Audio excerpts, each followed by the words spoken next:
Where the fuck have you been? Because it's been weeks. Haven't answered my calls. Haven't That's not responded true. to my texts. I went to your door and I did the whole placards thing. I had pop music on, got your attention, dropped signs, and the people there acted like they didn't know you. Well, you're probably at the wrong house, and even if you were at the right house, pop music. Pop That's music. how you're gonna get me out. Yeah, I thought maybe if I Just a put little Toxic, Tay a little Tay. bit Yeah, of Britney Spears, you'd yeah, you'd be down in an instant. yeah. I I'd be mean, down it's to weird. I say don't get the know fuck off my property. if it's better to go for like, I don't know, Bjork. Does that get you? It's a weird one to put on a boombox above your head, but I'd be curious about Bjork. okay. I'd be curious. I'd be like, what is someone playing Bjork on a boombox out Yeah, downstairs? like that's a loud song.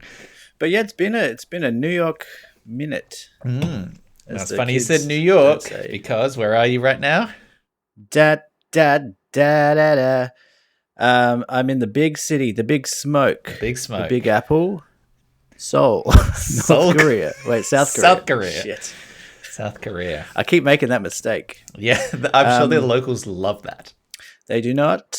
No, but I'm here in Seoul on a very humid afternoon, 2:13 p.m. Oh, on a Friday. it's very specific. So yeah, that's where I am, enjoying life. Yeah, you're away. You're in overseas. You're this might not be the correct word, but you're unhoused. You're homeless at the moment. You are I am sort of homeless. you're just a I'm nomad. I'm between You're between accommodation homes. Yeah, for an indefinite basis. yeah. But yeah, I missed you, man. I missed you. Me too. I mean, I've How you been doing? enjoying vicariously because I have, for all of our jokes and japes, I have been watching your travels and So many japes. Oh, the enjoying japes. the stories, enjoying the glimpses of overseas life. It's yeah. I mean, look, tell me how it's going. Yeah, so we've been traveling for a week and a half now. We started in Japan, did that for a week. Now in South Korea, and we're going to Vietnam on Sunday. So we've packed a lot in. Yeah, I have to say I was slightly surprised how quickly you were not in Japan. Well, this was our thinking. We do kind of regret that a little bit. Like we wish we could have spent more time there. We could have, but it would have been nice to spend a little bit more time there. I think our thinking was, we're going to have, a bit of a holiday for ourselves. And Japan and South Korea, they're a bit more expensive, so Yeah. we thought we'd try and limit that time. And then when we get to Vietnam, we'll have like a place to stay in a bit more longer term kind of basis, and then try and set ourselves up from there. Yeah. But I don't know. It's been nice. We just did Osaka and Tokyo, and we're just doing Seoul here, and then we're go move around Vietnam at a bit of a more slower pace. Yeah, And I mean, just to backtrack one step further, we had talked on the last podcast we did, which was about a month ago, about squeezing one in sort of the week before you left. Yeah. And for various reasons that didn't happen. But how were you feeling in the lead up in those final kind of days as you were preparing to, pack everything up and go? And how's that contrasted now that you're away? That's a good question. I wasn't thinking. I don't think I was thinking about it much. I didn't have time. Work was so busy. I had the busiest week of my life, of my career, on that last week. Crazy. And we went into crisis mode. I'll tell you off the pod, but it was a bit of a thing. Did I tell you about this? This was when you designed that submarine. Oh, yeah, we got to talk about the submarine. I feel like by the time this comes out, everyone's going to be sick of the sub. But yeah. Yeah, no. So I didn't have time to process this. I don't know if that was a good or a bad thing, but it was just like full steam ahead. And then on the Sunday, the day before we left, we were like, "Holy shit, we're leaving tomorrow." But the other funny thing is that, like, Lauren and I have been on this for a week and a half now, and it's so weird to think like there was so much build up for this whole trip, like 6 months Yeah. of just thinking about this thing and having it looming over, and then we're on the couch in Osaka, and we're like, oh, we're on this trip right now. It's kind of weird. We're Yeah. like doing it right now. Yeah. And weirdly, did you feel more relaxed now that it's happened? Like you're just sitting on a couch. You're like, I've got nothing to, like, I've got no work tomorrow. I don't have any Yeah. places to be. I'm just on holiday. Like, do you feel all of a sudden like the exact opposite of that stress now that you're sort of released from all of the planning of it? You can just be in it. Well, the planning continues because we haven't, mapped every single week of this trip out, and Yeah. really, we've only kind of booked up until, I think we've got 3 weeks kind of booked in Yeah. terms of accommodation and movement. But then after that, it's kind of up for grabs. Yeah. But it's. I was saying this to Lauren the other day that it's like it's. I have a remarkable ability to forget work completely. Like I'm like, we kind of get into that stage now where we've been, even after 10 days or whatever, you're like, what day is it? You kind of lose track of, like, it's irrelevant to you in a sense. Yeah.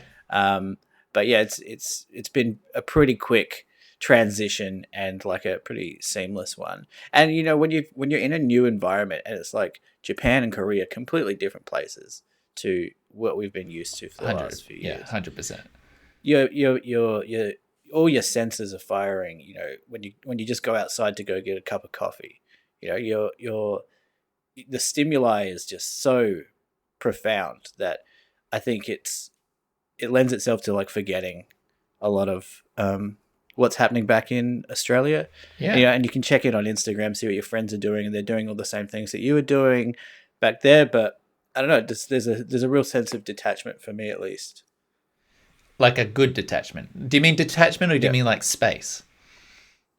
Well, a detachment from that life. Yeah. And there's also the thing that where usually when you go overseas, you're kind of going for a few weeks, or you're going for a few months maybe. We're going indefinitely, so there's no actual end in sight in a sense. Like, there will be an end to it eventually, but there's no oh, we've got 2 weeks left, or we've got 2 months left. There's none of that. So it's kind of like, it's so like the potential for it is so vast that it's kind of it adds another layer, and it's something that I haven't ever experienced before. I'm not sure how that is processed by us in real time. I mean, yeah, I don't know. It's an interesting feeling. It's definitely a freeing feeling. It's a feeling of liberation, but also trepidation, I guess. If I was to guess, I would imagine that there's going to be a point, probably fairly soon, where it switches in your head from I'm on holiday to this is my life now. I think that'll be a quite significant reframing. Like your brain will suddenly see it very differently. Where right now, because you have those accommodations, because you're moving at a fairly rapid pace from place to place, you're on a holiday, and you're enjoying it like a holiday. But as you said, I think at that point where let's say you're in Vietnam, and you're in Vietnam at a place where you don't know yet you're gonna where you're gonna camp up and for how long, I think there'll be a point there where you're like, okay, now I live in Vietnam. And that's going to be a very interesting transition, I think. Yeah. Well, I don't know how that's going to go. It will be interesting to kind of try and track that or note that in myself and in ourselves. Yeah. But yeah, I imagine that it will probably take a while, because 10 days is probably not enough for the novelty of traveling to wear off. No. I think it would take months. Any things overlooked or any regrets about that week before you left? Like any I forgot my eyes, or I didn't get to see these people, or anything that before you went that was overlooked? No, I think we did a pretty extensive goodbye tour. Yeah. where we said goodbye to, the people that we really wanted to. So I probably shouldn't say that, should I? Oh no, we missed so many people. I mean, No, you could. I've always thought of you as the John Farnham of this podcast, and I say it's quite plausible. Wow. You could be back for another goodbye tour in a year or two. Wow, yes, the John Farnham. Is that because I'm the voice? You are the voice of the people. There you go. No, like we did the goodbye as well. It was a bit emotional and for the good ones, for the real So, ones. anyone listening who didn't see tears from you in that final moment, Not a real one. Not a real one. Not a real one. You don't matter No. to Michael. No, I mean just not enough. Not enough. Okay. To get tears. Sure. But I just kind of regret bringing too many clothes. To be honest, that's my big regret. Interesting. Okay. Yeah, because it's very hard. I don't know about So what you, are we but talking here? You've got one suitcase, two suitcases. We've got one suitcase. Mine started at 18 kilos. It's now up to 25 kilos because, the missus has. She's just full disclosure. She's right across from me now, so she's. You could be we've got talking a bit about of a your studio other audience. missus. Yeah, I'm not necessarily talking about you, Lauren. Yeah, I've taken on a bit of Lauren's clothing. Well, yeah, Can you hear that? I didn't hear that. Okay, she's disagreeing. But let's just say I've my suitcase has grown in size for some inexplicable reason, and we've kind of booked for 30 kilos in all of these planes. But I don't know about you, but when I go outside, so let's say I'm in Christchurch, and I get up in the morning. Is that on the card? It's never going to happen. I get up in the morning, and I'm a bit cold.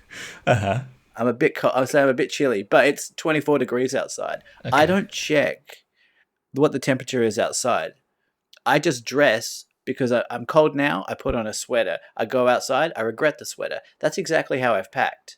I've packed too many warm things. I've packed too many. I don't really have sweaters, but I've got too much stuff. I wish I just had like 4 t-shirts and a pair of pants and a couple of pairs of shorts. And I mean, famously, you get cold feet, so probably didn't need 3 types of Ugg boots to put on in the morning. You could have made do with 1 type of Ugg boot, because that's just added weight. Was the cold feet thing there a joke, a double joke? You can joke it, you take it however you want. That's one of my japes. All right, classic Nico jape. Look, there's much to talk about, but for right now, let's just get into the intro. Let's do it, Nick. Intro time. I don't know why I set it up that way. I'm out of practice. Welcome to Deep Thought, everybody. Thank you so much for joining us in this newly international podcast. Still 2 Australians talking Australia.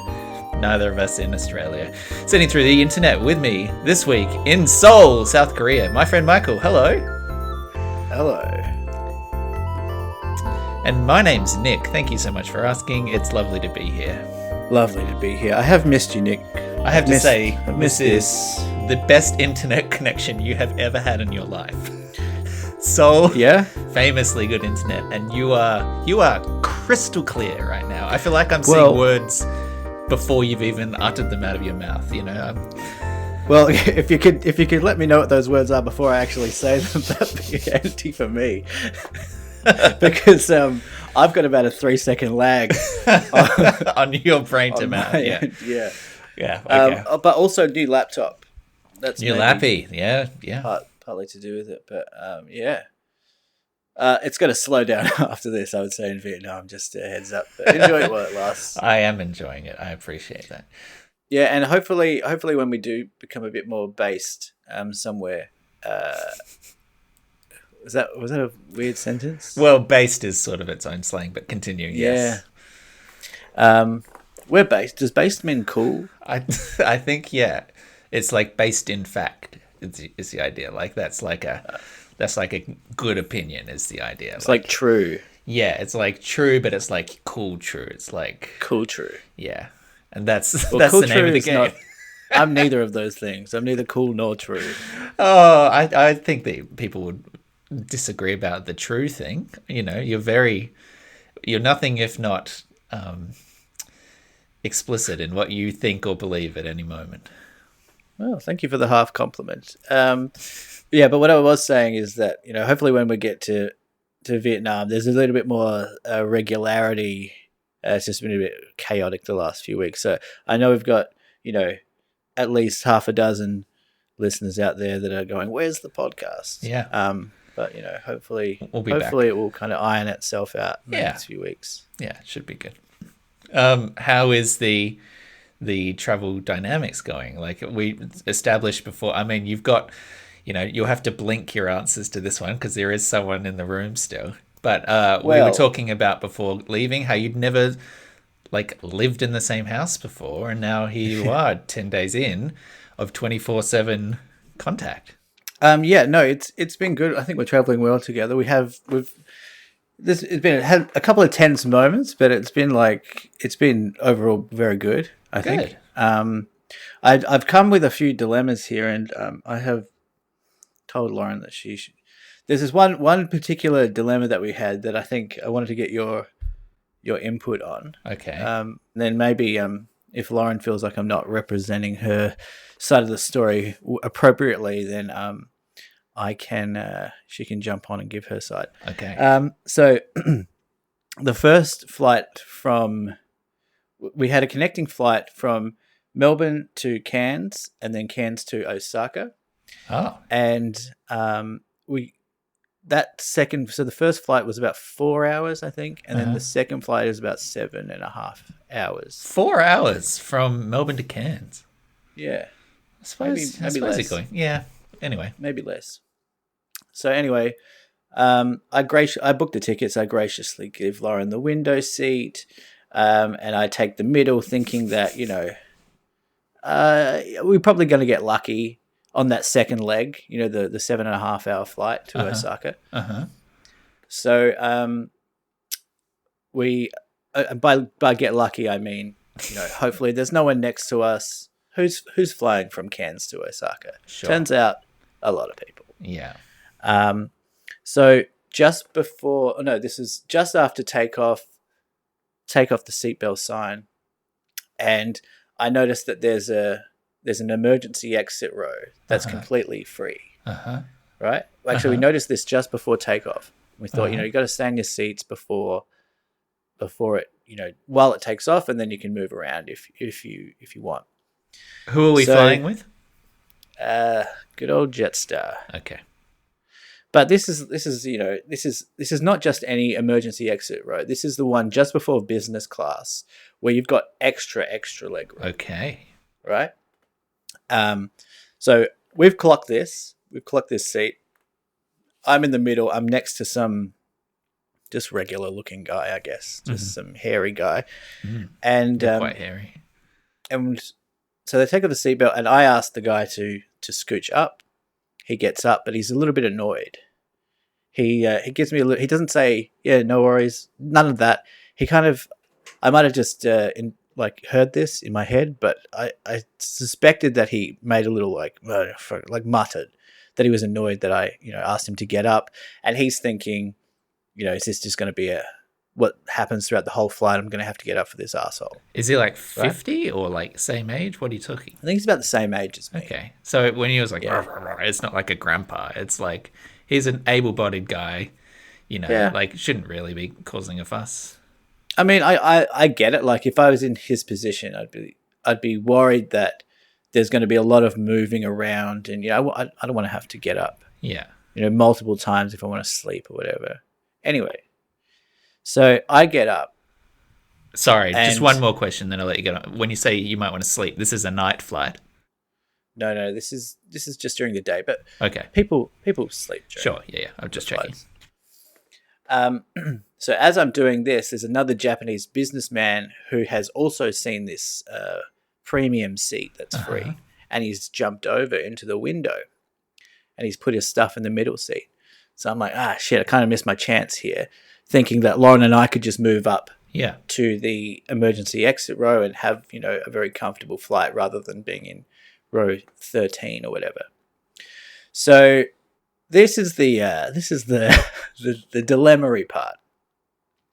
So in my head, I'm thinking this guy who is sitting next to me is kind of annoyed that I'm like making him get up.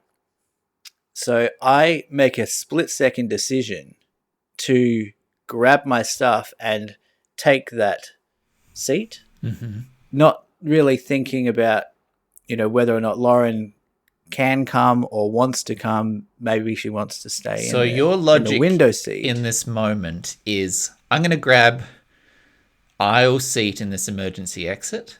Yes. For us. And then For after us, we've got it, maybe we can have the conversation. Hey, Lauren, do you want to be up here? Do I want to be up here?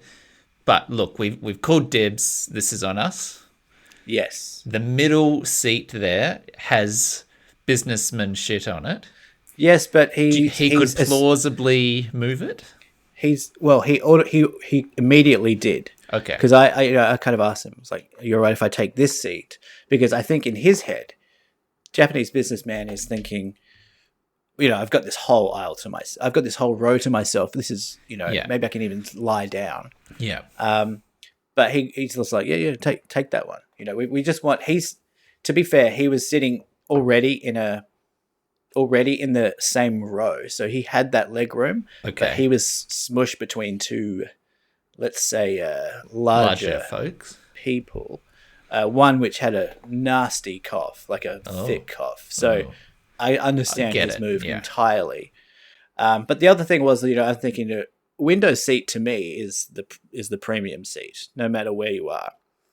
And also because I've left, it also frees up a little bit of the room. So I'm thinking, Lauren might want the extra room.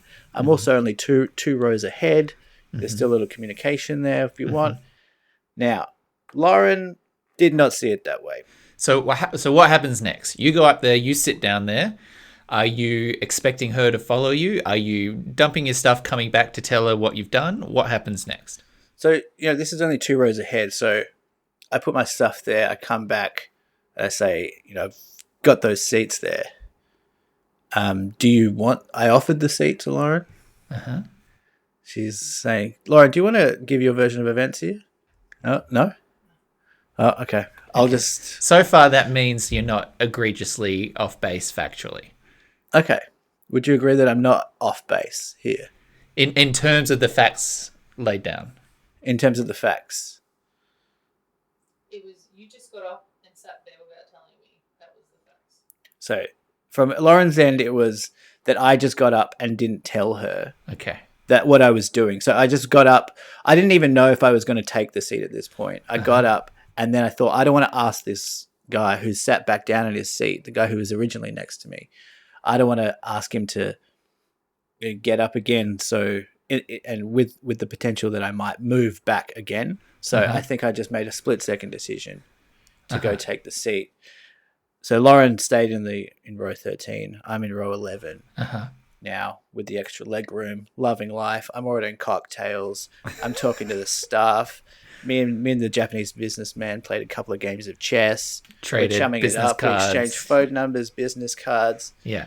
And I think, I think that rubbed salt in the wound. I think for old L Dog over there, because she loves making connections with business types. She loves chess and she loves Japanese men. 2 of her favorite things. Yeah. I kind of took that from her. Okay, well, now that I have the lay of the land, in fact, the lie of the land, there are a few things here. One, hit me. Window seat is trash. I don't know why anyone would want it. Only children love the window seat. Only children want a window. Yeah, and I'm a child on a plane. Children and people with, I guess, narcolepsy or something that needs like head support, right? Sure. Windows, rubbish. As a long-legged individual, proudly, and I won't back down about it, the aisle is the place to be, and we all know it. You can stick a leg out into the aisle. Not only do you get that stretch room, you can have fun tripping up waiters, you can trip up kids, you can impede. Waiters. Sorry, I only travel in first. I don't know what it's like for you back in the economy.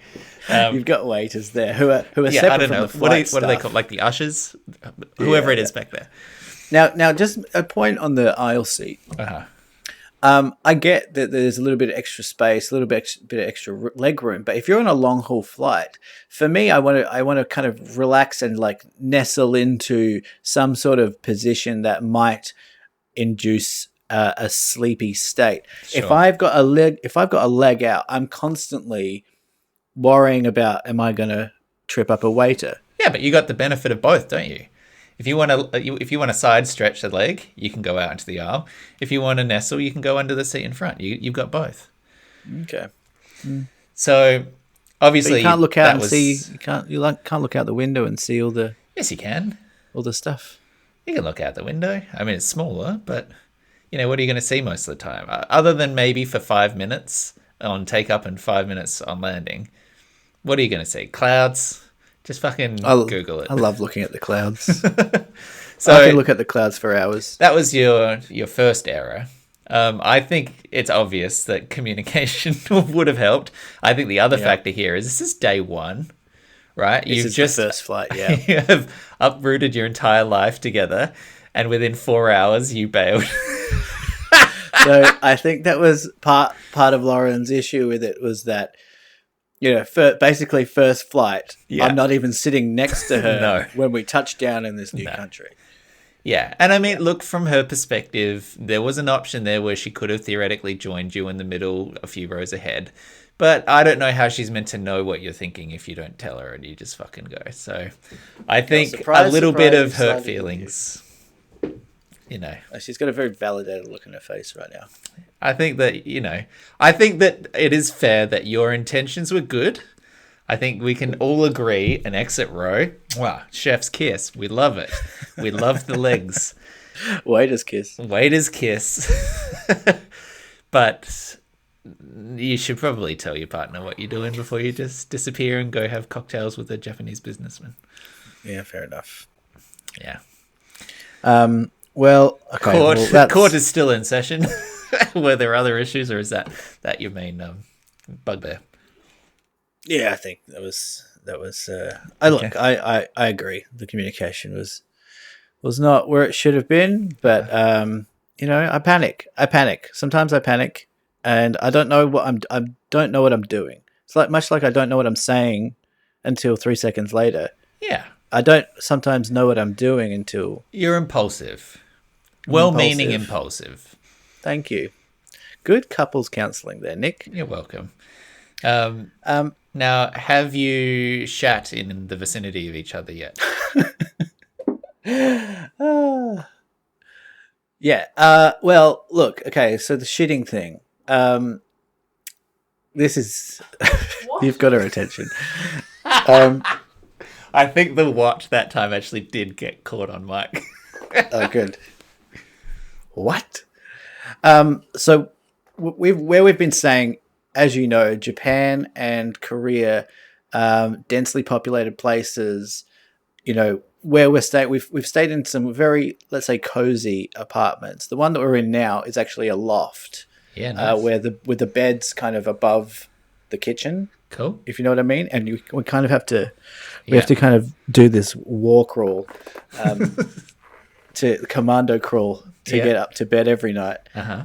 Which is kind of fun. It's actually kind of nice to sleep with a roof that's, that you can touch with your hand lying down. I would stand up and just bonk myself every time, I think. No, well, I have been worried about that, but the night terrors, I haven't had many night terrors while That's good. over here. But I can imagine for a tall guy like you, it's not going to be fun. Yeah, bonk city. But yeah, so yeah, it's a tricky situation. But I think we're kind of managing it pretty well. I look, you're not going to be able to hide it completely, but I think there's an element of discretion. There's another word that I want to think of here. Can't think of it now. Don't worry.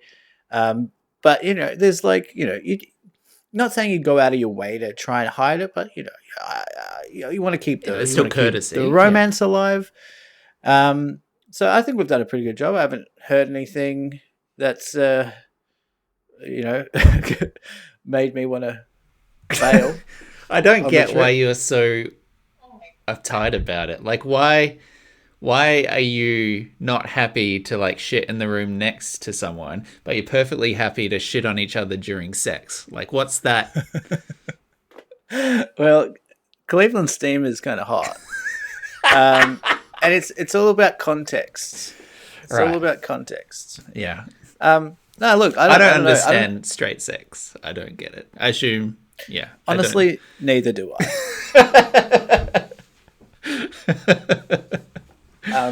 No, but it's not really been an issue, and this is kind of the closest quarters that we'll be living in at the moment. But I don't know. I don't know if I should say this, but I can be easily grossed out by a lot of people. Mm-hmm. And Lauren's just, I'm not just saying that because she's staring at me right now, Mm-hmm. but Lauren is one of the few people in my life that just never grossed me out. And Great. she's pretty gross, objectively speaking. Okay. You couched the nice thing immediately in a less nice thing, which is sort of par for the course. Look, I don't want to completely hog the pog. You don't want to hog the pog. I don't want to completely hog. I'm worried about like hogging the pog on all this travel stuff. Yeah, but I feel like this is important. Like, I don't think that for the rest of our podcasts in your travel era, we're going to be as focused on it. But this is day one. I'm interested in this stuff. Okay. Well, I've got a couple of things written down. Yeah, I do have a science news lined up, and I do have a couple of other little talking points stuff that we can touch on. But I'm just thinking if there was anything else travel-wise that I guess I just want to know, like, have you enjoyed the places you've been? Like, tell me about North Korea. Yeah, so we did the DMZ, the demilitarized zone yesterday, which is a very bizarre experience. Like, it was cool. It was cool. And it's crazy because we're in Seoul here, which is kind of the north of South Korea. And it's like an hour drive. You can drive. We could theoretically drive to Pyongyang in North Korea in 2 hours. Wow. Yeah, I didn't realize how close they were. The tour itself was interesting. You're obviously just on a bus with a bunch of other white people, which is fine. Koreans didn't. I mean, we met some Korean lads the night before. They had no idea you could even tour. You could even go to the demilitarized zone. Wow. Like, they had no idea. They're like, is that something that white people do? So yeah, it was interesting. We went to, they take you to a couple of various checkpoints. It wasn't exactly clear at the start where those checkpoints would be. So, I think I was sending you photos initially when we got to the first zone, and I was taking photos and I was like, North Korea's just over there. But then they drive you even closer. Yeah. And you can literally, you go up to this observation deck and you can literally see, cars in North Korea moving along. And we didn't see any farmers working. That's so weird, isn't it? An observation deck. Like you're going to the fucking zoo.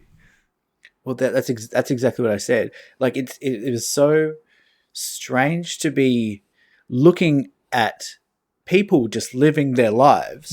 If you didn't have the context of North Korea being the villain of the world, it wouldn't mean anything to you really. But having that context, it does make it like, oh, whoa, it's like North Korea. It's like the North Korea.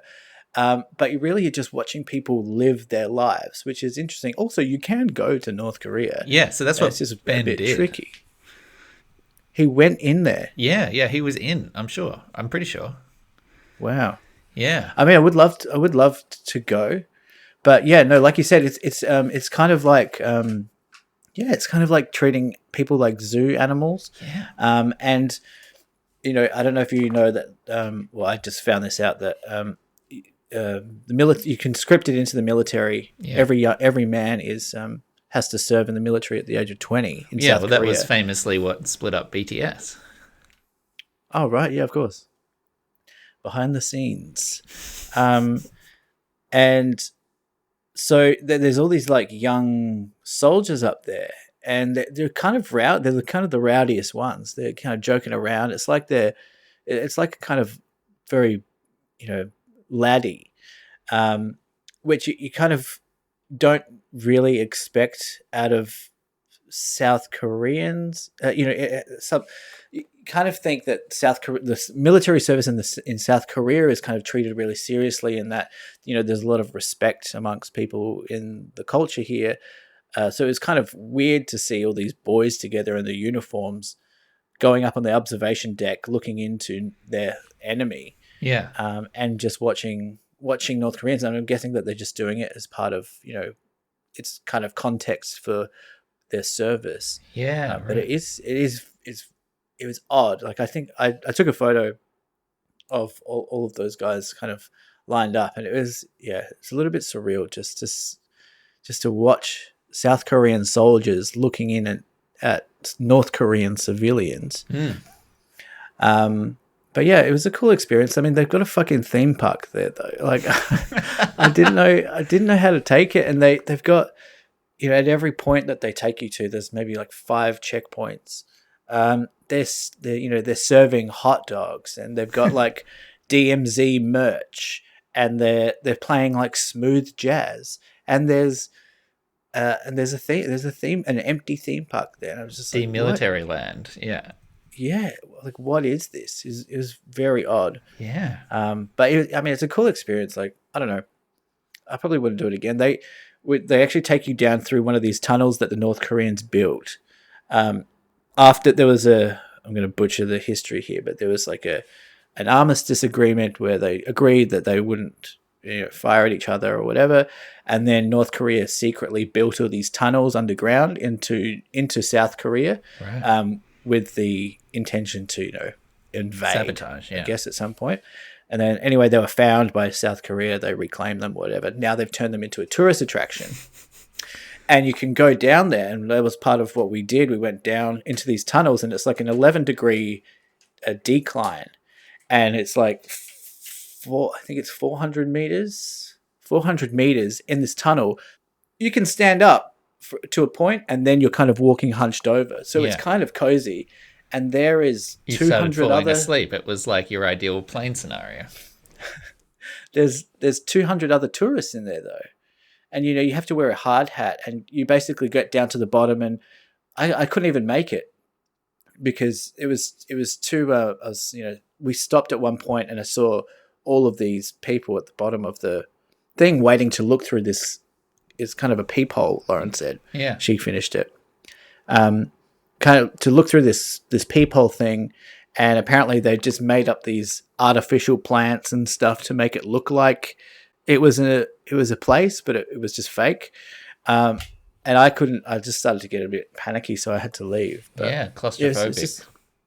It was very strange how they commercialized this this zone that serves in a very real sense as a kind of a neutral space between two nations that have so much history, Active conflict still. Yeah. And the other interesting thing is that after this tour, they take us into a viewing room, which is kind of like a cinema, and you watch a 15-minute video on the DMZ, the history of South Korea, the history of North Korea, and the conflict. And we were saying this on the way home. It felt very much like propaganda from South Korea, and it's not necessarily that. It's definitely not propaganda in the way that North Korea is almost certainly telling demonizing their foes to their people. South Korea, like their version of events is definitely more based in truth, or at least, not to sound too conspiratorial, I really don't mean to sound that, but like at least the version of events that we've been taught as well in Western society. Yeah. But it definitely also had a point of view. Like the language that they used wasn't like objective in any sense. It was kind of pointed, as very much at North Korea. And it's interesting that if you don't have a full grasp on the history of everything, it's very hard to disagree. You can disagree with some of the language that they use. But like the facts, I don't know if what they're telling me are facts or what they're not, but like I think it's like creates a little bit of, I don't know, it's not as trustworthy as it could be. And at the end of I mean, it felt very much like the South Korean government want Western people who are going on this tour to leave with a very particular idea of, what happened and the relationship between South and North Korea. But Yeah.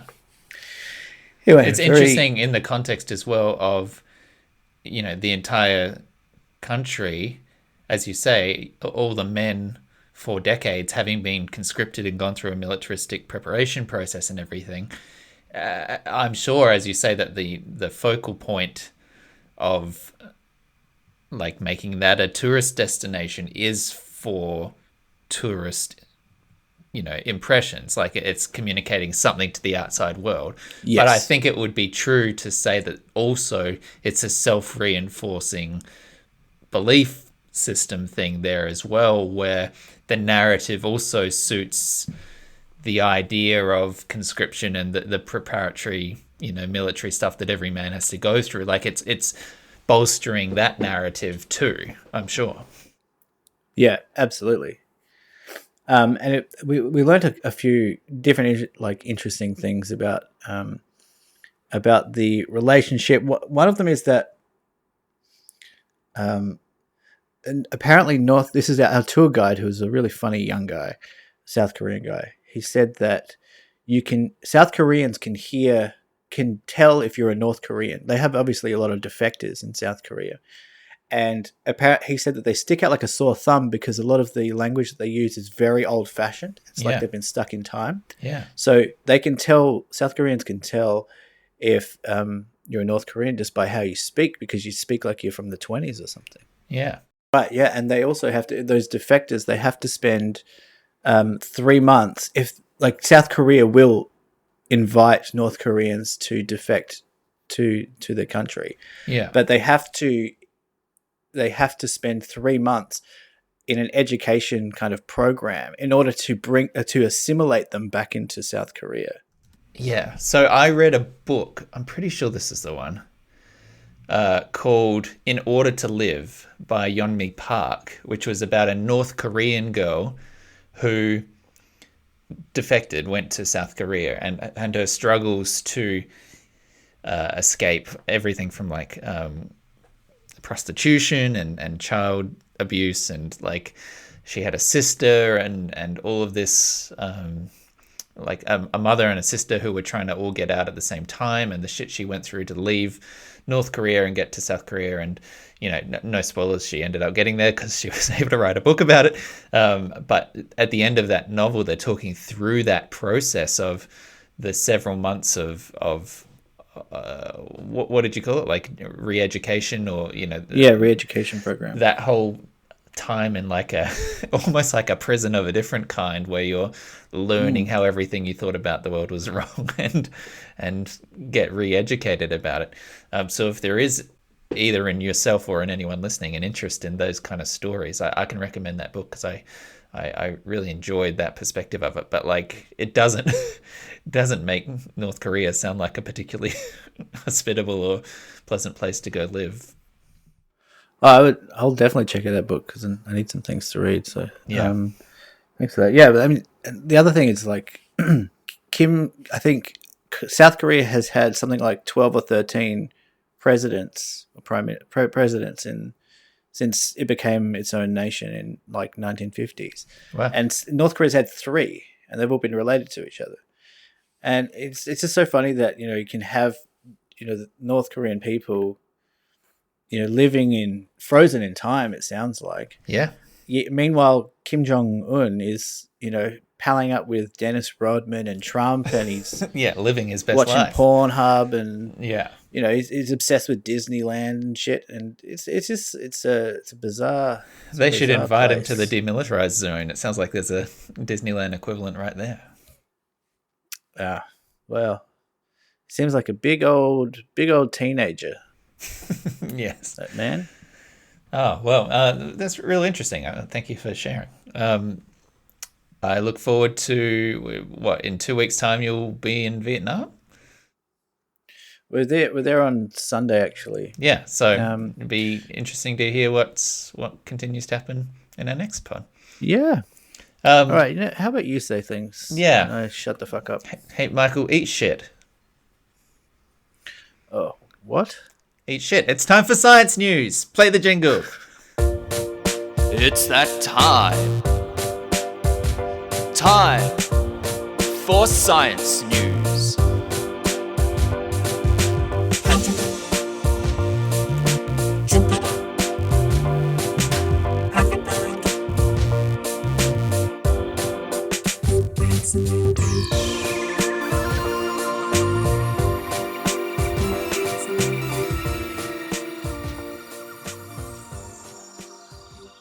Okay. I don't know about that new lead-in, Nick. I don't, it's a bit aggressive. Okay. Well, let's see what you think after this.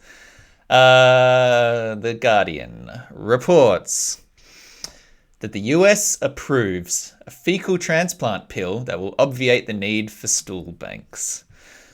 Michael, what do you know about the microbiome? What do you know about gut health? What do I... look, I love a Yakult, but that's about the extent of my knowledge on microbiomes. Sure. Well, let me tell you something. US health officials have approved the first pill made from healthy bacteria found in human waste to fight dangerous gut infections, which is an easier way of performing so-called fecal transplants. Michael, if you had to guess, what would you imagine that a fecal transplant is and what it's for? Is it when they remove your lower intestine and then replace it with another lower intestine? Close, but instead of lower intestine, you take someone else's shit and you put it in your body. Now, So I was so close. you were close. In fact, it was arguably you went too gentle in your guess. You steered away from what was in the name, which was a fecal transplant. So let me paint some context here.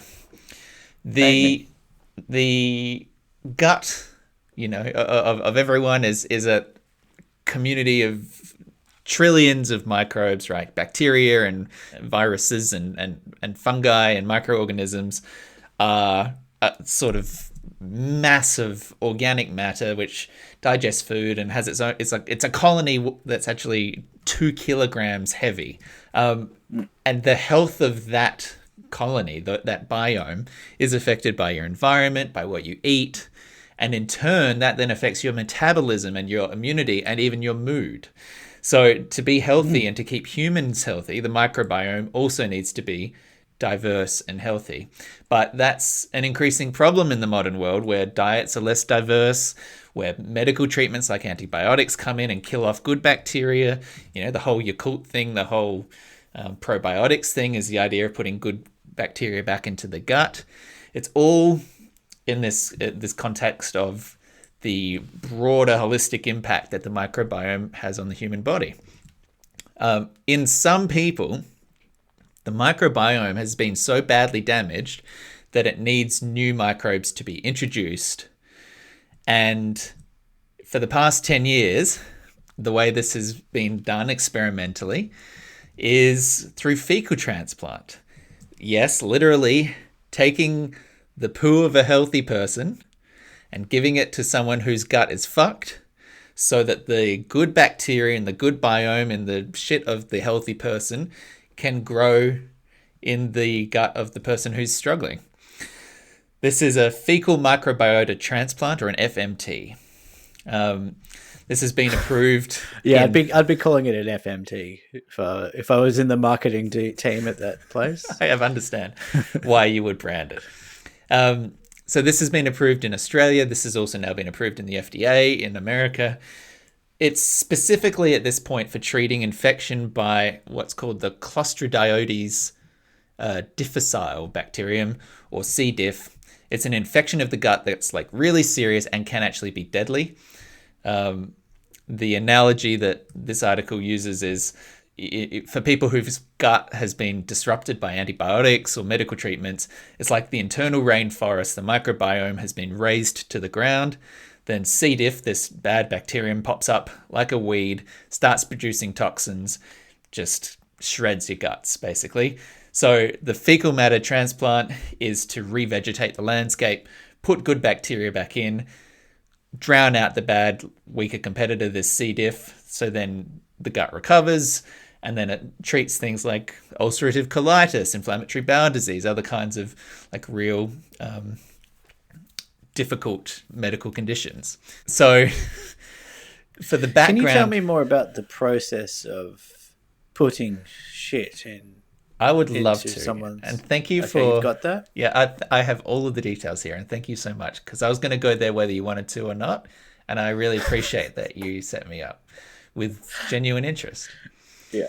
So, as you might imagine, people who are healthy and have a good internal microbiome are relatively hard to find, and it's not really a widely established practice to know whether or not Yeah, you how got do you good know shit. if you are one of those people? Yeah, so they're sometimes called unicorns because it is so hard to find them. But a unicorn donor must not have any chronic gastrointestinal disorders or infectious diseases or be immunocompromised. They kind of had recent antibiotics.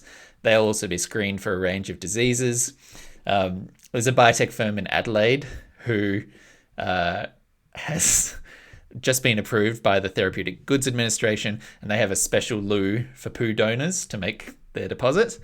The Pulu. The poo loo. So after you've taken this deposit, it's then whisked away, tested again to make sure there's no pathogens, nothing that could be, devastating for someone that's immunocompromised or other things. And then literally their sample goes into the blender. It goes into a blender. They want to make sure the lid is on firmly. You're storing it at the right temperature. You're preventing oxygen exposure. There's lots of stringent protocols. And now this is when we get to the real juice of the matter. Oh, boy. Under the Therapeutic Goods Administration approved method, this is starting several years ago. This is before the recent development, which we will come back to. What they would do is they would take the fecal sample. It would be loaded into a syringe that goes on the end of a colonoscope. It's frozen, and so then kept safely until the use. And they thaw it just before the physician inserts it up the butt in a long flexible tube and deposit it in the colon. Wow. Under anesthesia? I guess that's up to the patient. The other option, here's you tell me which one. I'll give you the three options. And you can tell me which one you'd prefer. You can, as I say, syringe up a tube into the colon. Option 2, enema. Option 3, down the nasal passage. Straight, go from the top down and let it come down Just the other way. They take that frozen log, they get a melt credit card, Yep. And then they chop it up. God, the high is Snort it. incredible. It is that is the good shit. Boy, I mean, I'd have to go under for this. I couldn't be awake. Yeah. Could not be awake. Okay. I mean, I Also, think that's how are fair. they? Okay, so I don't like either. I don't like any of those. Yeah. So the end result of this, and they have actually, like, this, for all that it's gross, this has actually led to legitimate restorative benefits for people whose gut have been fucked. Like, the logic here is sound. If you have people whose microbiome is ruined, putting healthy bacteria in, letting them grow, genuinely works to make things a lot better. It says here in this study, up to 88% of people saw return to normal gut health afterwards. Like, it's a really effective way of doing it. So once you have the good bacteria back in, the ecosystem comes back. If you're using the rainforest analogy, the trees are growing, the birds are back, different species come in, and you go out and you live your life. And just like every other human being on Earth, the things you eat, the environment you're in, those bacteria come in, you get variety, food gives you nutrients, all that kind of stuff. But you can understand why this methodology of literally eating shit in some cases is potentially off-putting to some patients, even if you do have serious C. diff infections and that kind of thing. Which brings us to the news. I will again repeat this headline. The US has approved a fecal transplant pill that will obviate the need for stool banks. No more ingesting shit. A pill made from healthy bacteria found in human waste will be available to fight dangerous gut infections, an easier way of performing the so-called fecal transplant. But is the pill made of fecal matter? It's yeah. I mean, yeah. It sounds a poo like pill. it's still a poo pill. But look, I'll read a little bit of this article now. So, C. diff is a dangerous infection. It kills 15 to 30,000 people a year. It can be killed with antibiotics, but they also destroy the good bacteria. The capsules are now approved for patients who've already received the antibiotic treatment. The FDA approved the first pharmaceutical grade version of the FMT, the stool transplants, last year. That company's product, like most of the original procedures, were rectal delivery. This new company will market its drug as a less invasive option. Treatment will be sold under the brand name Voust and comes as a regimen of 4 daily capsules taken for 3 consecutive days. So the other other side of this, which I didn't fully explore here, is that because finding these poo donors who are actually healthy, who give good poo stock, is so difficult, they have stool banks. Stool banks in the way that you have blood banks. Yeah, so they get donations, they get frozen, they get stored, and then they had this industry of like shit on ice that they could use to then help patients. This will now decrease demand for that and potentially make it a lot easier for people to see recovery. There's one more. I wonder. Go ahead. No, I'm just thinking that, like, if they're looking for these unicorns, that I wonder if there is like a particular race of people or a community of people who tend to eat the same thing. That, you hear about all these, this village in Italy that everyone lives to 120 or whatever, because they're eating the same food or whatever, and they have like the same environmental factors. I wonder if there is like a particular group or collection of people that live somewhere that are eating the same things, and they just have all the elements in the right place, that they have great gut health. Well, it's a very astute observation. One of the interesting donor things that they were looking for when people were first exploring these FMT treatments was they would look for nearby people to you for the donors, because you share a lot of the same environmental exposure. You might be living in the same place or eating similar food. So that might mean a family member, or it might mean a roommate. And that's, can you imagine? So you're in Melbourne, you bunking with 3 other people, you get a real upset stomach, the C. diff diagnosis, and you leave the note on the flat fridge. Hey, can I have some of your shit, please? If a friend came to you and said, mate, I need something from you, would you be willing to go donate?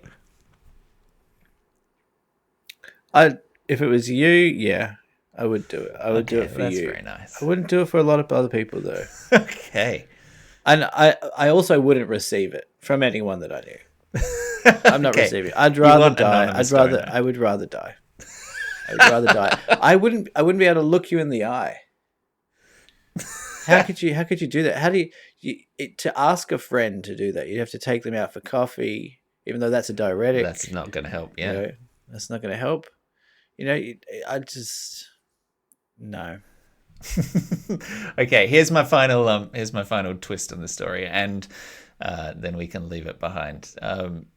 So this company, which has made this pill, will co-market the treatment with, drumroll please, Nestle.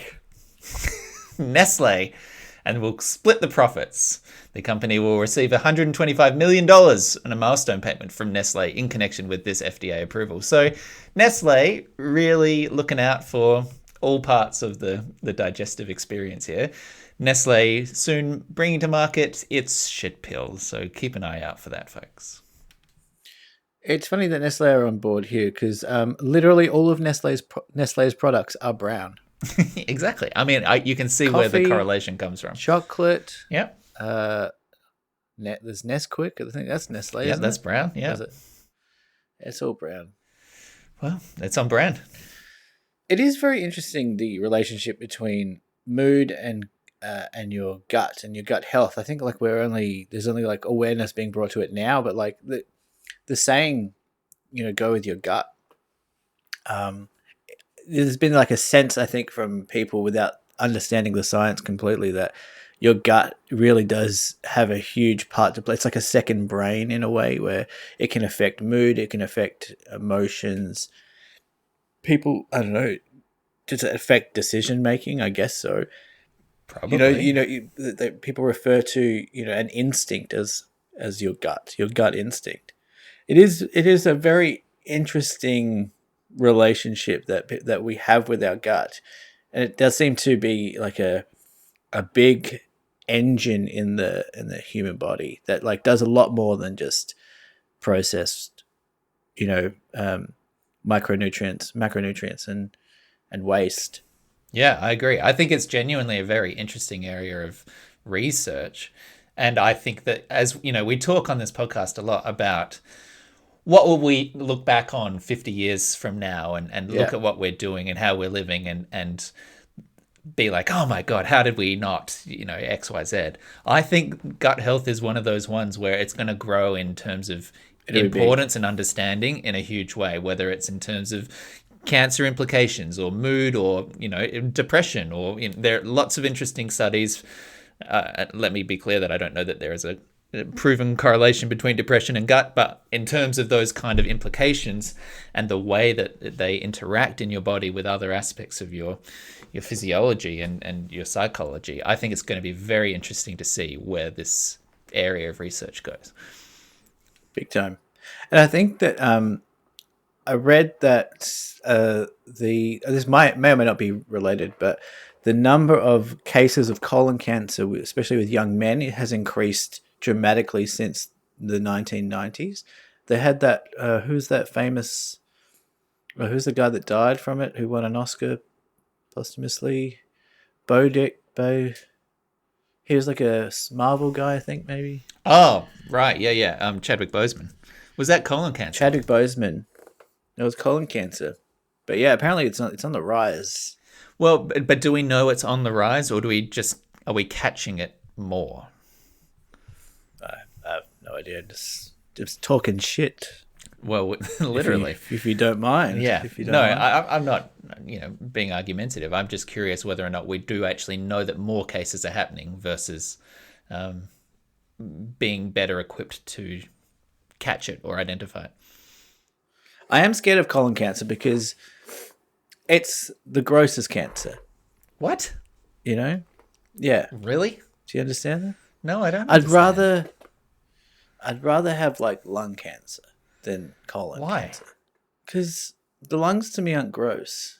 Like if you're going in for treatment for colon cancer, you're having things put up. I assume X-rays. It's not you haven't got any privacy.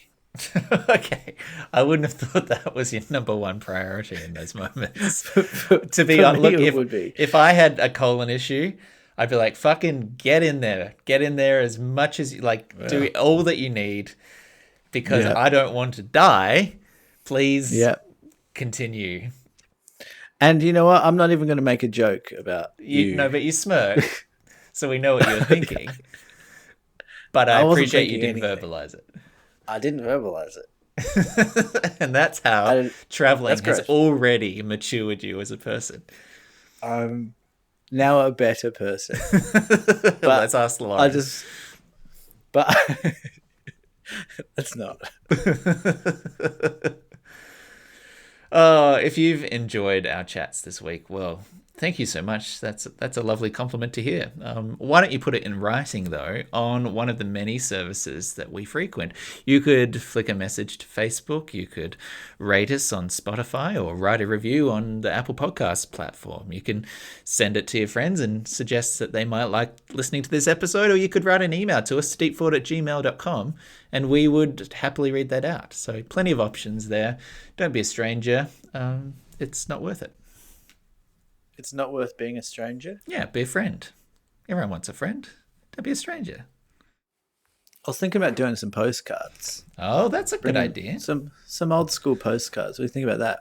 I am a bit of a postcard fan. I don't know if you recall this, but during lockdown... You did. And it took 4 years to get there. It took forever. You sent me a postcard during COVID, and then I only just received it yesterday. Yeah.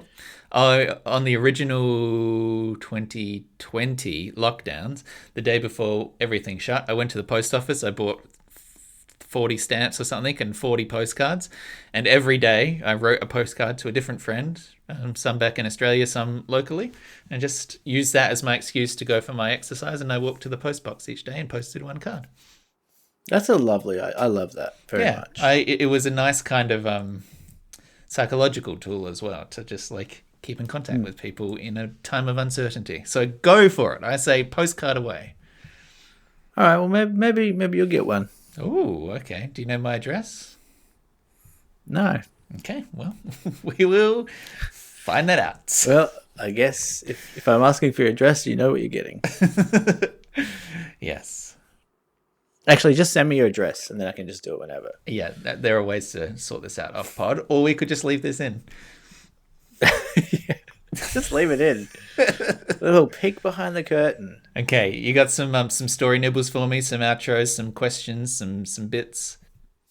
Yeah. Okay. So, one more, and apology for the travel fatigue that I think we're good. I don't think you need to worry.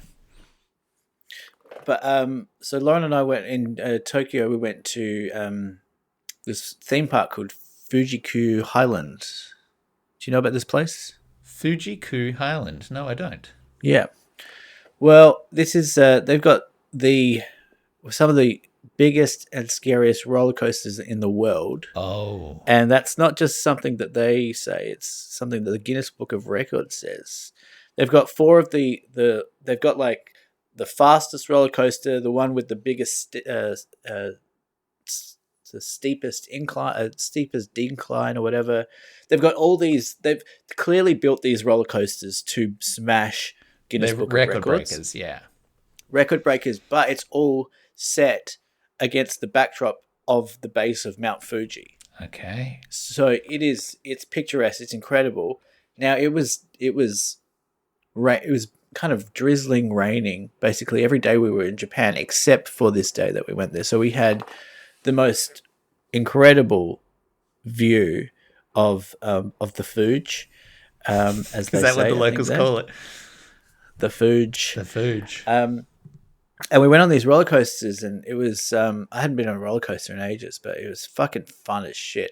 Like you have to line up. We got a bit lucky, because going on Reddit, people are saying it's not worth it because you have to line up for 2.5 hours.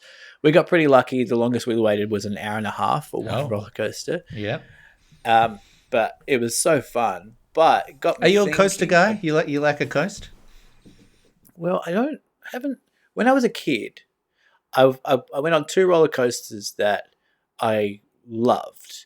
One was in not Universal Studios, the Disneyland in California, whatever that's called. I think that one's Disneyland. Yeah, Disneyland. Not, and the that other sounded one was snarky, but versus Disney World, I think is the other one.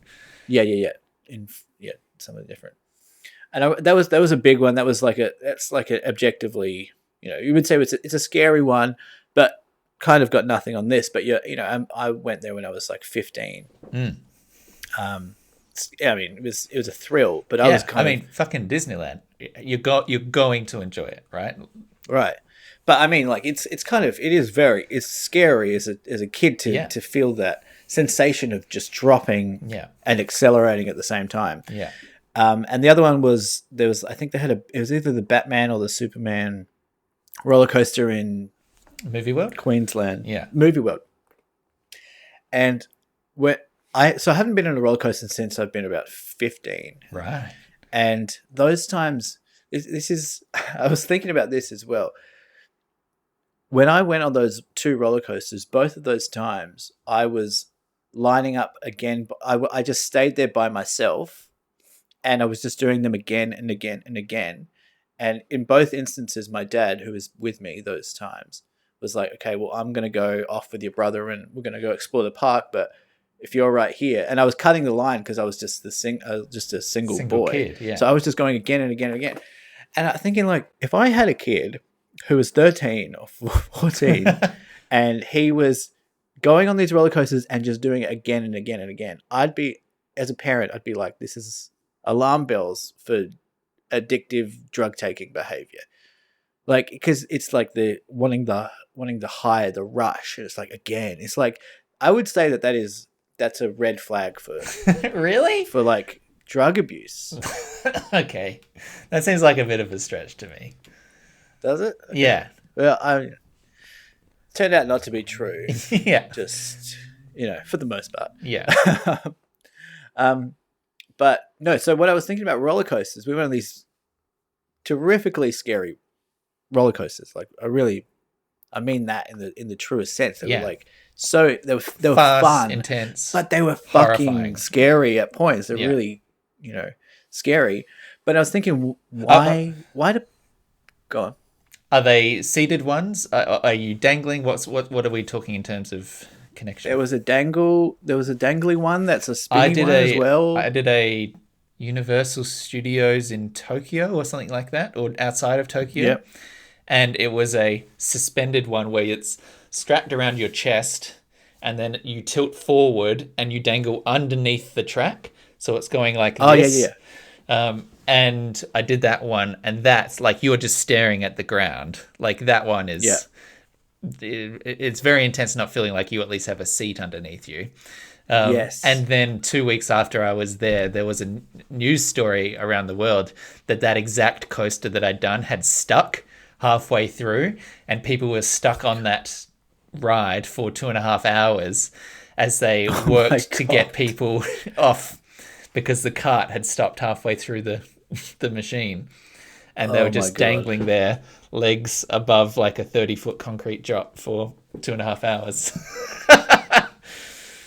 I mean, those kind of things are going through your head. Yeah. When you're strapped in. One of the ones that we were on, like you get in, so everyone loads in, and you think you're at the back, and then as it takes off, it flips you backwards like this, and you realize that you're actually at the front, but you're going backwards.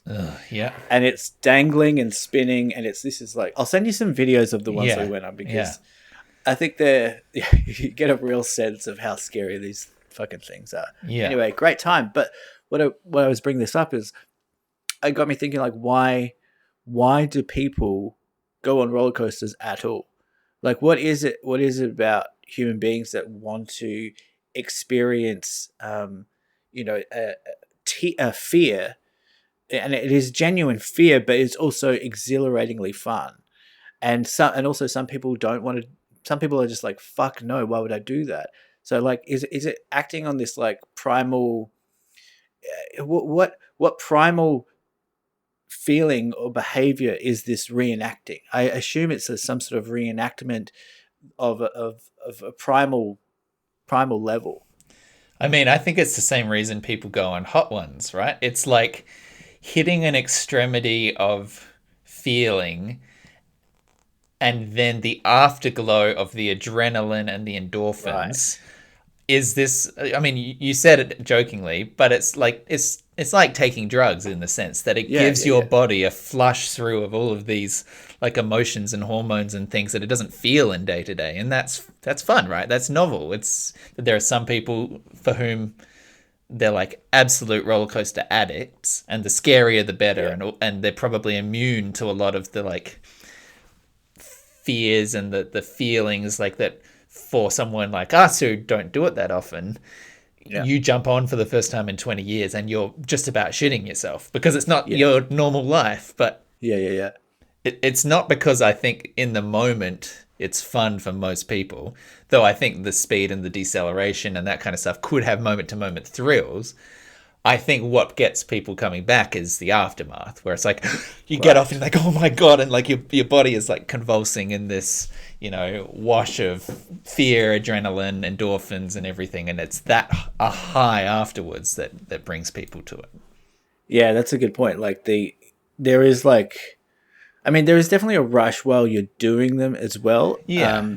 Especially if in one day you've gone on a couple, like, so you've gone on, one scary one, kind of got the cobwebs out or whatever. Yeah. And then you're like, okay, so this is a safe thing to do. Yeah. And I'm kind of, accustomed to the anticipation, which is part of the other thing is like, if you're lining up for an hour or an hour and a half for some of these rides, like you're seeing the ride go past and seeing all the screams going past. And that adds big time to the anticipation and the fear and the excitement. But I think you're right. Like the endorphin rush is akin to the kind of rush that you get when you've eaten like a hot chili, and you realize that you're not in danger anymore, and you've done this thing. Yeah.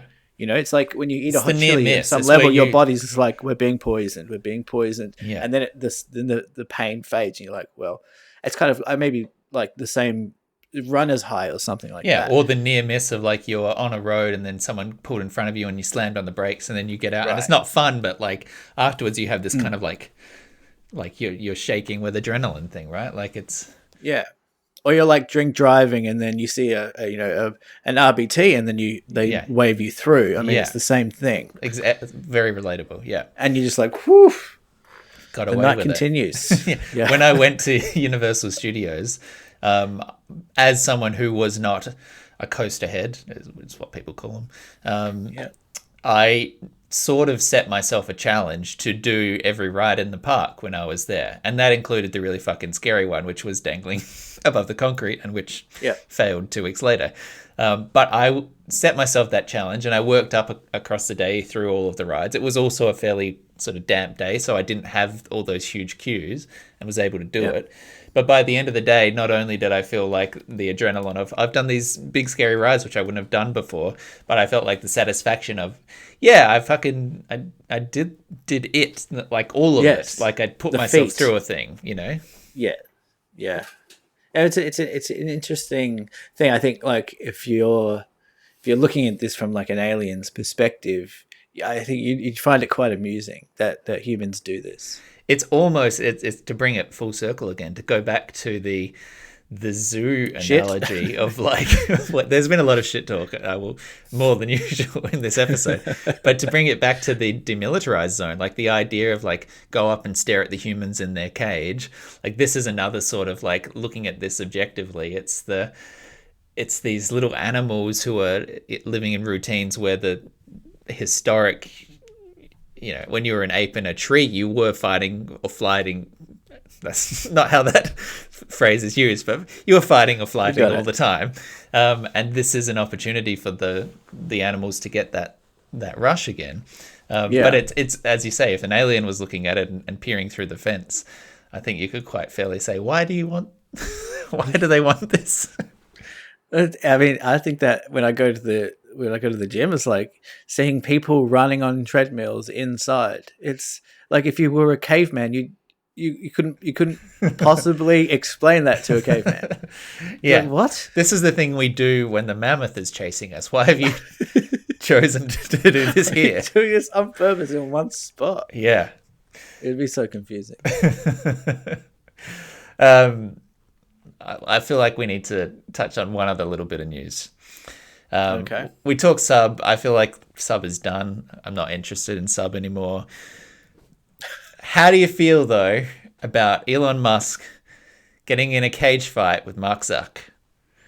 Have you heard about this? I didn't know about this. No. So the two fucking multi-billionaires, for whatever fucking reason, have been tweeting back and forth about Flirting. wanting to fight each other. And as far as anyone can tell at this stage, they are both serious and they want to fight each other and have a cage fight. What the fuck is going on, Michael? Do you have any insights, please? I don't understand. We have little boys running the world, and they're the ones who have the biggest toys. And this is literally sounds like, I just heard about this, but it literally just sounds like something a 15-year-old boy would do if he had all the power in the world. It seems like a Pixar movie almost. If you have literally everything, if you have billions of dollars and you can get anything you want at any time, is the only thing left to like be the adrenaline rush roller coaster, getting into a fight with someone, because multiple people, like what there was that YouTuber Logan Paul, yeah, who started getting into fighting. I like, where is this? Is this like some weird conservative masculinity thing where it's like, I honestly think it is a masculinity thing. Like MMA is creeping into the zeitgeist, I think, a lot more. Like, I'm very much more aware of it. Like all of these podcasts that I listen to, they've all started talking about MMA now, and I wonder if it's trickled down from the teat of Daddy Rogan. Yeah, and now everyone's just tying this in with masculinity, and I don't know. It's kind of like the antithesis of the gender neutralization of people. I think there's a certain subsect of people that think that that it's reactionary. Men are being feminized, sure, and women are being masculized. Masculinized. Whatever that. Masculated. People can masculated. Google that later. But I think there is. I think that might be a reaction to that. But it's also it's so dumb. I mean, it's not. It's. Look, I don't want to say dumb. I don't want to paint. It is dumb. It's good. It is dumb. I'm sorry. It's dumb. Why is the head of Elon Twitter and the head of Facebook? Why do they want to fight each other? And to be like, Mark Zuckerberg has been taking like taekwondo. He's been doing taekwondo, hasn't he?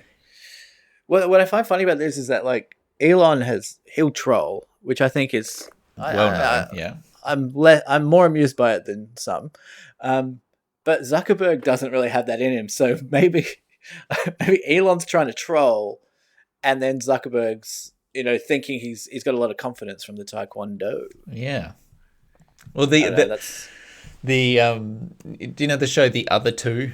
It's a comedy series. We talked about it. I've actually just picked it up again. Yeah. Yeah. So there's a third season at the moment, and they do a thing in one of the episodes where Brooke dates a millionaire, and millionaires are sort of depicted as normal people compared to billionaires, because she dates billionaires for a while and they're all obsessed with going to space.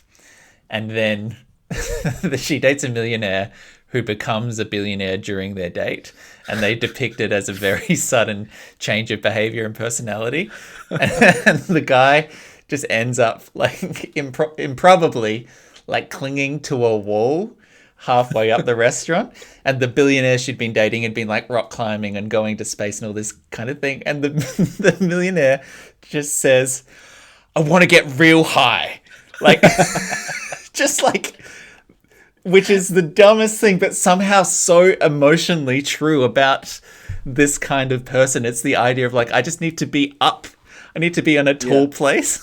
And elevated. This feels like an emotional truth, even if it's ridiculous. But I don't know. I really like that show. It's a fucking great show. Yeah, we're not doing a rec engine, but God, good show. No, you wrecked it to me, I think, and it's one of the shows that like I don't watch any shows like all the time, but like if I'm hungover or something, I'll pop that on. Yeah, get real high. But yeah, who do you reckon will win, though? It's a real question. If it genuinely happens, Zuckerberg will kick Musk's ass. I don't think that Elon Musk has any kind of coordination.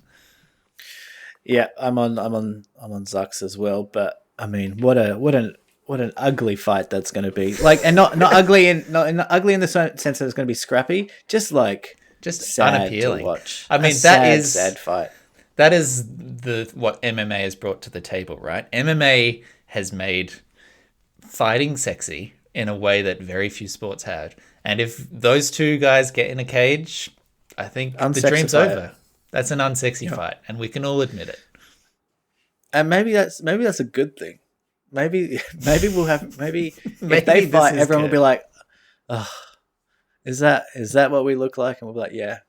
So stop talking about it, and then maybe they'll kill it for everyone. Yeah, it's a hot take, but maybe Elon fighting Mark Zuck in a cage is a good thing. It might be the best thing that happened for the world. It might be. Maybe we've solved it. Nice. Nice, dude. Oh, well, it was a real pleasure to speak to you. I'm glad that you're doing well. Send my best to Loz. Will do. Apologize for taking you away from her for the afternoon. I'm guessing that this is the best hour and a half that she's had in Weeks. 10 days. Just not having me to speak and annoy her. Yeah, great. Oh, Lauren says she's got a segment next time. Oh, She's got a surprise. Okay. oh, I'm very excited. Tell her sold. Sold. Was that a soul pun? No, but it could be. I've been thinking about captions for Instagram. Do Oh yeah, you want to hear some of them while I'm in Seoul? yeah. Funk Soul Brother. Good. The other one was also Soul Brother. Okay, so that was a bit of redundant. Yeah, Yeah. yeah, that's all good. That's pretty much all. Okay, you had one. You had one idea. I had one. Okay, that's fine.